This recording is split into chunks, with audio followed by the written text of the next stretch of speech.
វាគមន៍មកកាន់ការឲ្យតម្រុយឆ្នោតយួនលេខល្អច្បាស់របស់ Channel តម្រុយឆ្នោតយួនថ្ងៃនេះ Admin មានលេខល្អៗសម្រាប់ចែកជូនដល់ពុកម៉ែបងប្អូនយកទៅផ្សងសំណាងសម្រាប់ឆ្នោតយួនថ្ងៃទី26 ខែឧសភាឆ្នាំ2026មុននឹងឈានដល់ការឲ្យតម្រុយឆ្នោតខ្ញុំបាទសូមចិត្តពុកម៉ែបងប្អូនមេត្តាជួយ Like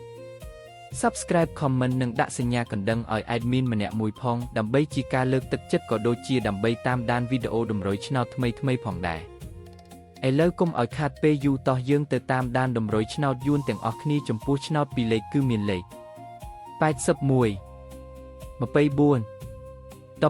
19និង46សម្រាប់ ABCD សម្រាប់លេខអូសខ្ទង់គឺមាន20អូសនិង80អូសសម្រាប់លេខអូសចំពោះឆ្នោត3លេខគឺមានលេខ513គុណ884គុណនិង360គុណបាទឥឡូវនេះវីដេអូតម្រុយឆ្នោតរបស់ Admin គឺបានដល់ទីបញ្ចប់ហើយខ្ញុំបាទសូមជូនពរពុកម៉ែបងប្អូនដែលបានយកតម្រុយឆ្នោត Admin យកទៅផ្សងសំណាងជូនពរឲ្យហេងគ្រប់គ្នាចាក់ត្រូវគ្រប់គ្នាជម្រាបលាជួបគ្នាថ្ងៃស្អែកបន្តទៀត